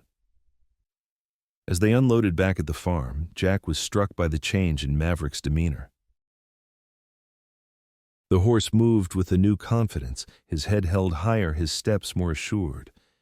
It was as if confronting the environment of his past trauma and finding it no longer threatening had released something within him, a final burden he had been carrying. That evening, as the sun set over the Kentucky hills, Jack sat on the paddock fence watching Maverick graze peacefully. Frank joined him, offering a thermos cup of coffee, which Jack accepted gratefully. "Never thought I'd see the day," Frank said, nodding toward Maverick. "Not with how he was when you found him." "He did all the hard work," Jack replied. "I just gave him the chance." Frank shook his head. "Don't sell yourself short, son. What you did, what you're doing, it matters. Not just for him, but for all the others that might be saved because of what we're documenting here." Jack considered this. He had begun this journey focused solely on saving one horse with no thought to broader implications. But perhaps that was how real change often started, with a single act of compassion that rippled outward in unexpected ways. "The conference presentation is in 3 weeks, Jack noted. "Think we'll be ready?" Frank smiled, the setting sun casting his weathered face in a golden glow. "Son, after what I saw today, I think you're ready for anything." As if sensing he was the topic of conversation, Maverick lifted his head from grazing and looked toward them, his eyes clear and untroubled in the fading light. He nickered softly, then returned to his evening meal, the picture of equine contentment. In that peaceful moment, watching the horse who had come so far from the broken creature at the auction house, Jack felt a sense of fulfillment deeper than anything he'd experienced in his years of professional training. This wasn't about ribbons or trophies or purse money. This was about restoration, not just of a horse's body and spirit, but of his own faith in the bond between humans and the animals entrusted to their care. The American Endurance Ride Conference convened in Louisville 3 weeks later, drawing participants from across the country. The grand ballroom of the historic Brown Hotel had been transformed for the occasion, with projection screens and professional lighting, creating an atmosphere of serious purpose despite the elegant surroundings. Jack stood backstage, adjusting his tie nervously. He had opted for formal attire, a charcoal suit that had last seen use at his cousin's wedding 3 years ago, at Eleanor's gentle insistence that presentation mattered when addressing this audience. "You look fine," Frank assured him, surprisingly comfortable in his own Western-cut suit. "Stop fiddling with that tie before you strangle yourself." Jack managed a tense smile. Public speaking had never been his strong suit, and the stakes today felt particularly high. In the audience were influential figures from every corner of the endurance racing world: trainers, owners, veterinarians, and rule-making officials.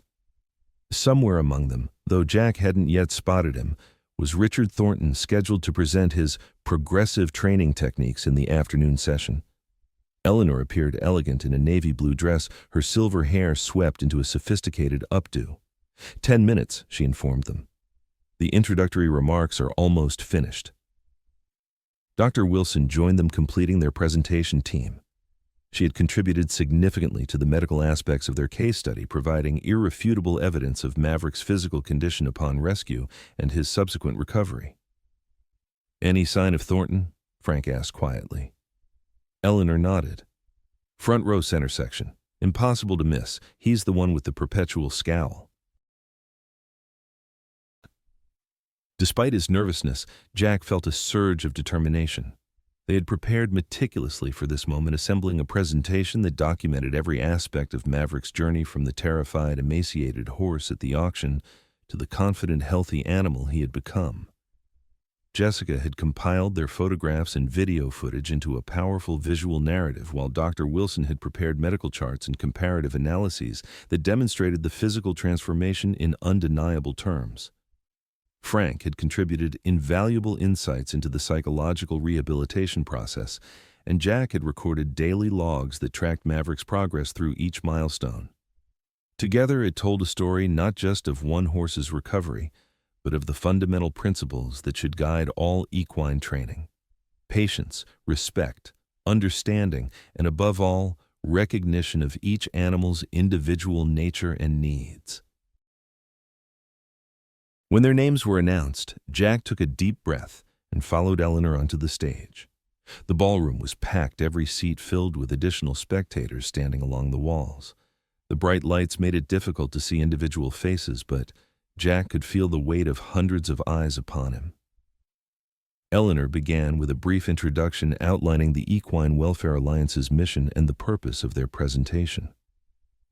Then she turned the podium over to Jack, whose throat suddenly felt dry as parchment. 4 months ago, he began, his voice initially unsteady but gaining strength with each word, I attended the Westfield auction with no intention of purchasing a horse. I was there to observe, nothing more. But then I saw a chestnut stallion being led into the ring, or rather dragged in. He could barely walk. His body was covered in scars, and his eyes. Jack paused, the memory still vivid. His eyes were empty, as if he'd given up on life entirely. The image of Maverick on that first night appeared on the screen behind him, thin, dull-coated head hanging low. A murmur ran through the audience. That horse had a name once, Jack continued, Resilient Spirit. He had been a promising endurance prospect before being pushed beyond his physical and psychological limits. When he could no longer perform as demanded, he was discarded as worthless.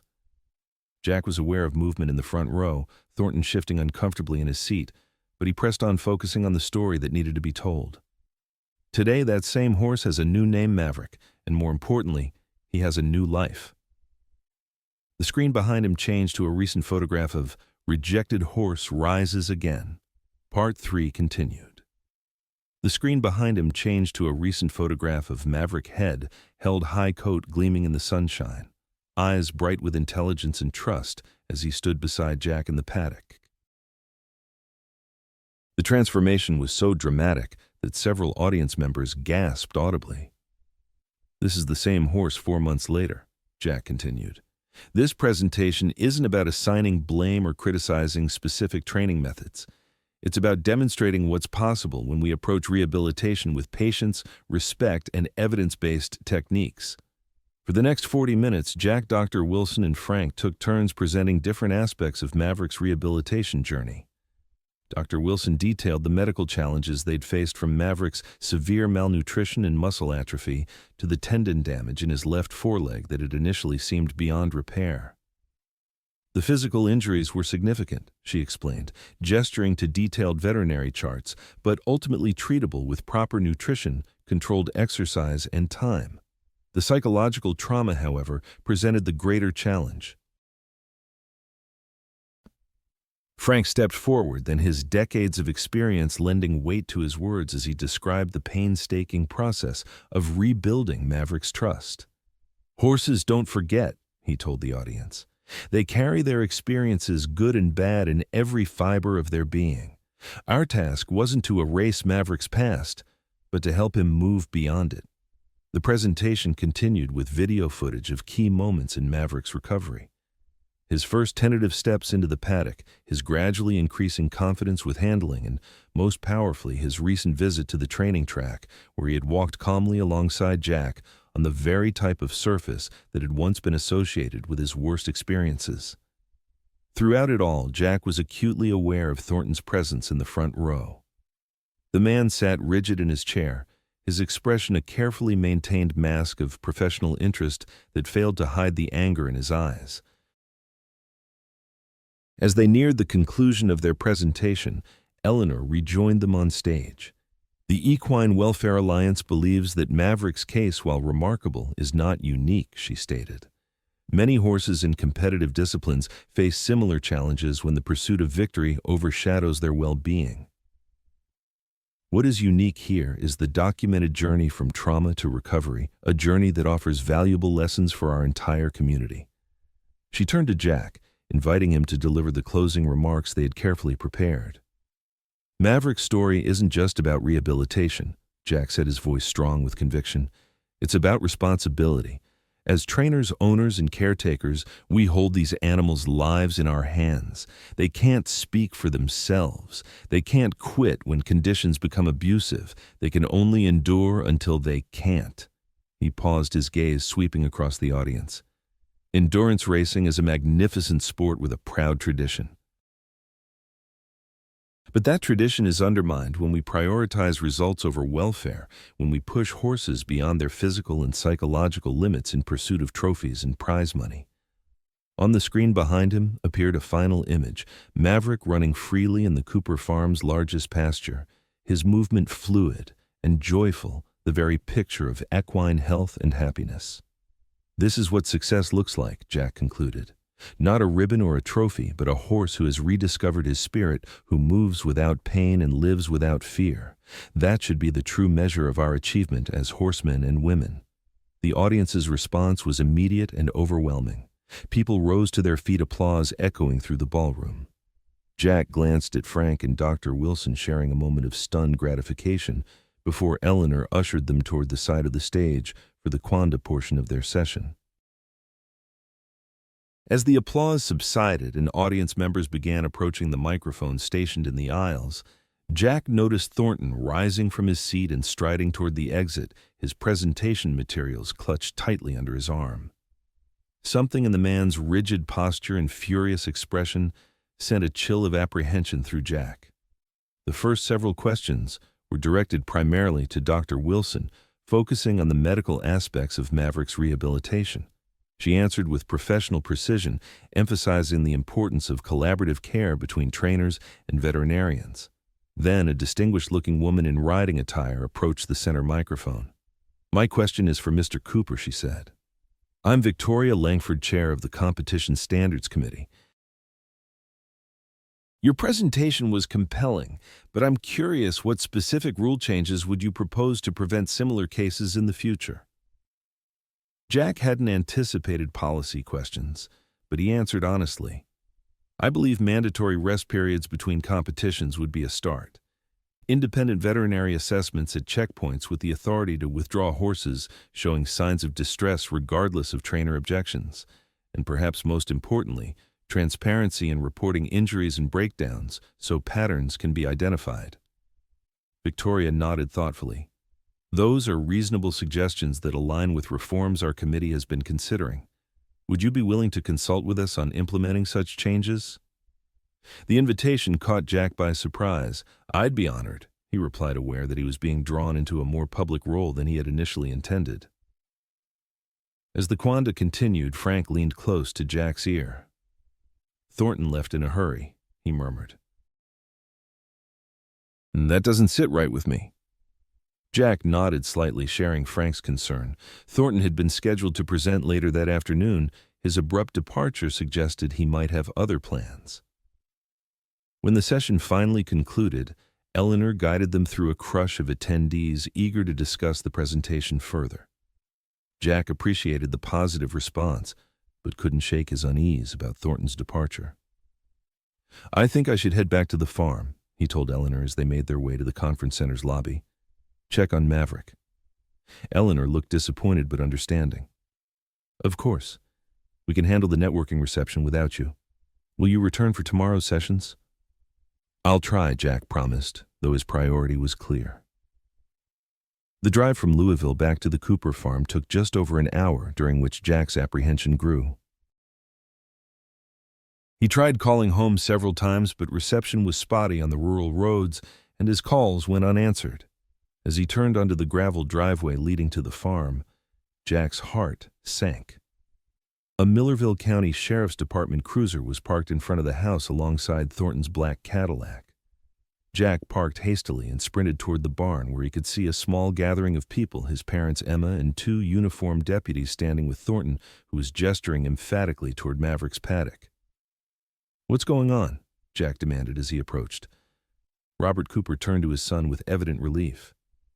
"Jack, thank goodness. This man," he indicated Thornton with obvious distaste, "is claiming we're keeping his horse illegally." One of the deputies, a middle-aged man with a patient expression, stepped forward. "Mr. Cooper, I'm Deputy Williams. We're responding to a complaint filed by Mr. Thornton here, who claims ownership of a horse on your property." "That's absurd," Jack replied, fighting to keep his voice level. "I purchased Maverick legally at the Westfield auction 4 months ago. I have the bill of sale and registration transfer." Thornton's face was flushed with either anger or triumph, perhaps both. "The horse was consigned to auction by an unauthorized stable hand," he claimed.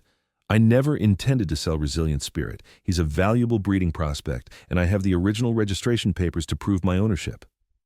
Jack stared at him in disbelief. It was a blatant lie, but a clever one, creating just enough legal ambiguity to cause trouble. Deputy Sarah Cooper interjected, "My son has poured his heart and soul into rehabilitating that horse from a terrible condition. He has documentation of the purchase and all subsequent veterinary care." Deputy Williams nodded, maintaining his professional demeanor. "Ma'am, we understand this is a sensitive situation. We're not here to remove the horse today. This appears to be a civil matter that will need to be resolved through proper legal channels." His partner, a younger woman, added, "We're just documenting the complaint and advising all parties to maintain the status quo until ownership can be legally determined." Jack's relief at hearing they wouldn't take Maverick was tempered by fury at Thornton's underhanded tactics. "This is harassment," he said flatly. "Mr. Thornton is retaliating because we presented evidence of his abusive training methods at the conference today." Thornton's expression hardened. "Defamation is a serious charge, Cooper. You might want to be careful what you allege." "Gentlemen," Deputy Williams intervened, "I suggest you both consult with legal counsel before making any further statements. As I said, this appears to be a civil matter. We've documented the complaint and the current location of the horse in question." After the deputies departed, promising to file their report with the appropriate authorities. Thornton lingered, his calculating gaze fixed on Maverick, who watched the proceedings from the safety of his paddock. "You think you've won some kind of moral victory today?" he said to Jack, voice low and venomous. "But this isn't over. That horse represents a significant investment, and I protect my investments." "He's not a thing," Jack replied, struggling to contain his anger. "He's a living being that you nearly destroyed, and there's no way in hell I'm letting him go back to you." Thornton smiled thinly. "We'll see what the courts have to say about that. Sentimental arguments don't hold much weight when property rights are at stake." He turned toward his car, then paused. "By the way, your little presentation today, it's already being forgotten. The racing community respects results, not bleeding heart rehabilitation stories." After Thornton's departure, the Cooper family gathered in the kitchen to assess their situation. Emma, whose law school training proved invaluable, outlined their legal position. "The good news is you have solid documentation of the purchase," she told Jack. "The bill of sale, transfer of registration, even witnesses from the auction. The bad news is litigation can be lengthy and expensive, even when you're in the right." "So what do we do?" Sarah asked, pouring coffee for everyone. "We fight," Jack said simply. "Whatever it takes." Robert nodded, placing a supportive hand on his son's shoulder. "And we call Eleanor. The Equine Welfare Alliance must have legal resources they can bring to bear on a case like this." Jack's phone rang. Frank, calling from Louisville after hearing about the confrontation through Emma's urgent text messages. "I'm leaving the conference now," Frank said, his voice tight with concern. "Should be there in an hour. Don't let Thornton anywhere near Maverick if he comes back." "We won't," Jack assured him. "But I think he's playing a longer game. Legal harassment, dragging this out until we can't afford to fight anymore." "Then we'll need to change the game," Frank replied cryptically before hanging up. The following days brought a flurry of activity. Eleanor mobilized the Equine Welfare Alliance's legal team, who quickly filed counter-complaints against Thornton for false claims and harassment. The local media, alerted to the controversy, began publishing articles about Maverick's remarkable rehabilitation and the subsequent ownership dispute. Public opinion swung decisively in Jack's favor when Jessica released additional footage from their documentation project, particularly powerful clips showing Maverick's transformation from the broken creature at the auction to the healthy, trusting horse he had become. A week after Thornton's visit to the farm, Jack received an unexpected call from Victoria Langford of the Competition Standards Committee. "Mr. Cooper," she began without preamble, "I've been following the situation with your horse. The committee is deeply concerned about Mr. Thornton's claims, especially in light of the evidence presented at the conference." "Thank you for your concern," Jack replied, uncertain where this was heading. "This isn't just a courtesy call," Victoria continued. "The committee has voted to open an official investigation into Mr. Thornton's training practices based on the medical evidence Dr. Wilson presented. Furthermore, we're implementing several of the rule changes you suggested on an expedited basis." Jack was momentarily speechless. He had hoped their presentation might influence future policies, but hadn't expected such immediate action. "That's remarkable," he managed finally. "There's more," Victoria said. "The investigation means Mr. Thornton's competition license is suspended pending the outcome. He's effectively barred from all sanctioned events for the foreseeable future." She paused. "I thought you should know that his financial backers are withdrawing support in droves. No sponsors want to be associated with these allegations." After the call ended, Jack sat on the porch steps processing the implications. Thornton's power had always stemmed from his success and connections in the racing world.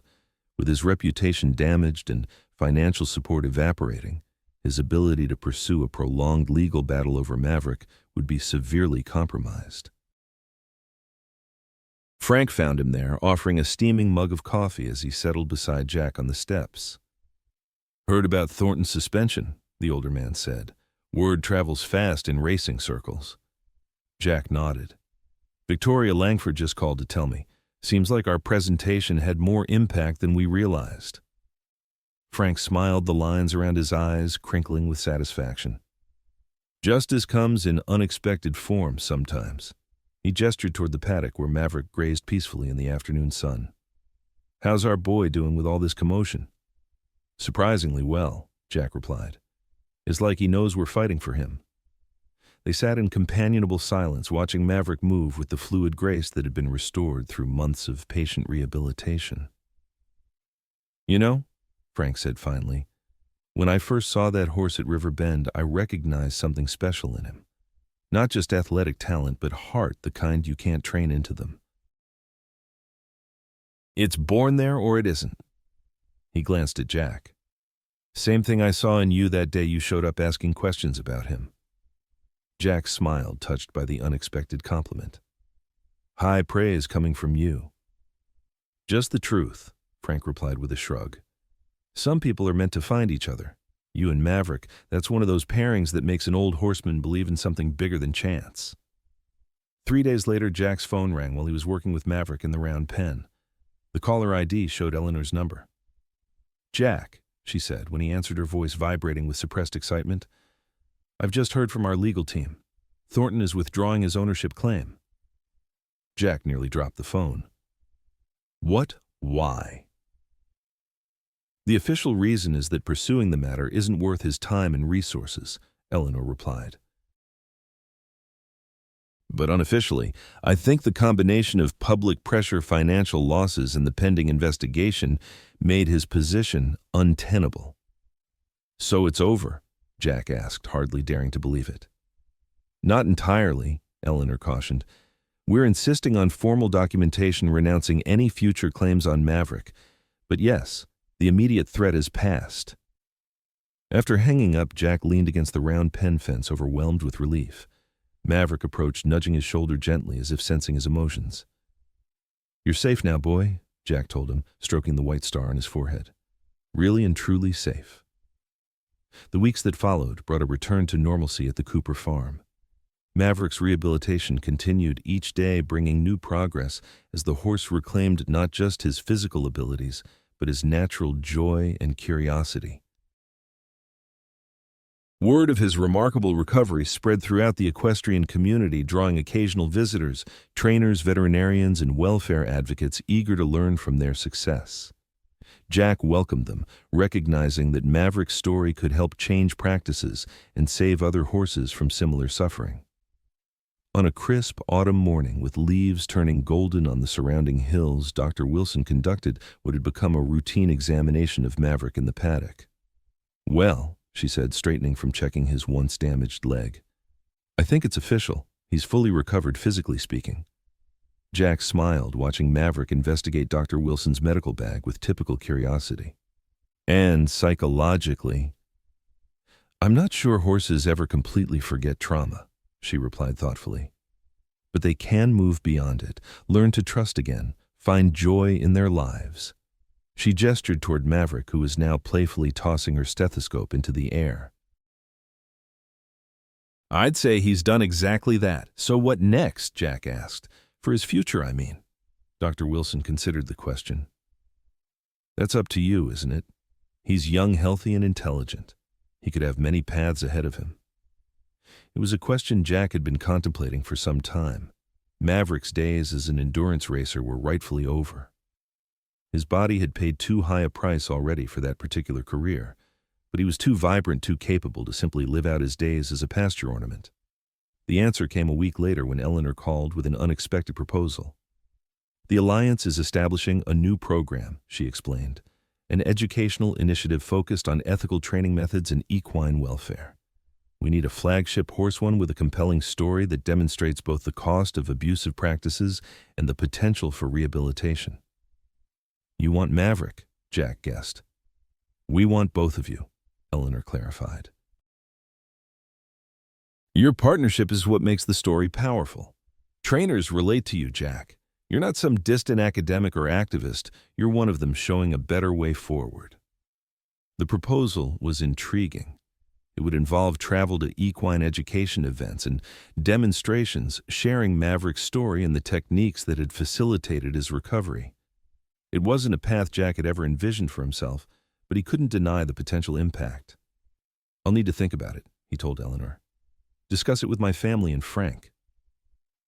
That evening, gathered around the Cooper kitchen table, Jack presented the proposal to his parents, Emma and Frank. Their support was unanimous and immediate. "You'd be making a real difference," Emma pointed out, "changing the industry from within." "The farm will manage fine with you traveling occasionally," Robert added. "Your mother and I aren't ready for retirement just yet." Frank, who had become like family over the months of working with Maverick, nodded his agreement. "It's a natural next step. That horse has more to teach us all, and you're the right person to help him do it." The following weekend, Jack took Maverick for a long ride through the autumn woods surrounding the Cooper farm. It was their first true recreational ride together. Not rehabilitation, not training, just the simple pleasure of horse and rider moving in harmony through the dappled sunlight. As they paused on a hilltop overlooking the valley, Jack reflected on the journey that had brought them to this moment. From a desperate auction house rescue to a partnership that had changed both their lives immeasurably. "What do you think, Maverick?" he asked, patting the horse's gleaming neck. "Ready for a new adventure?" Maverick tossed his head and nickered softly as if in agreement. Jack smiled, feeling a deep certainty that whatever path lay ahead, they would walk it together, two resilient spirits who had found in each other the healing they both needed.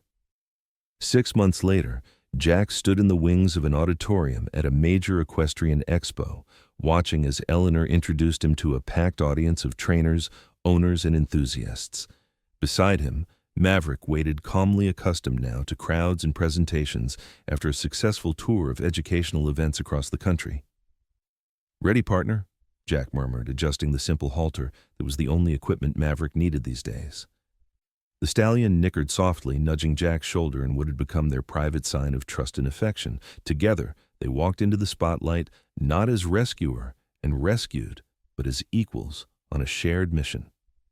The audience applauded, many already familiar with their story through the media coverage and the Alliance's educational materials. As Jack began to speak, sharing the journey that had brought them to this moment, He glanced at Maverick standing proudly beside him. The once broken horse now embodied everything Jack believed about the power of patience, compassion, and second chances. "This isn't just Maverick's story," Jack told the audience, his voice strong with conviction. "It's the story of what's possible when we choose respect over dominance, partnership over exploitation. It's a reminder that sometimes the most damaged spirits have the most to teach us if only we have the courage to listen." Maverick turned his head, meeting Jack's gaze with the clear, confident eyes of a horse who had reclaimed his spirit and found his purpose. In that moment, Jack knew with absolute certainty that their journey together was just beginning. The end.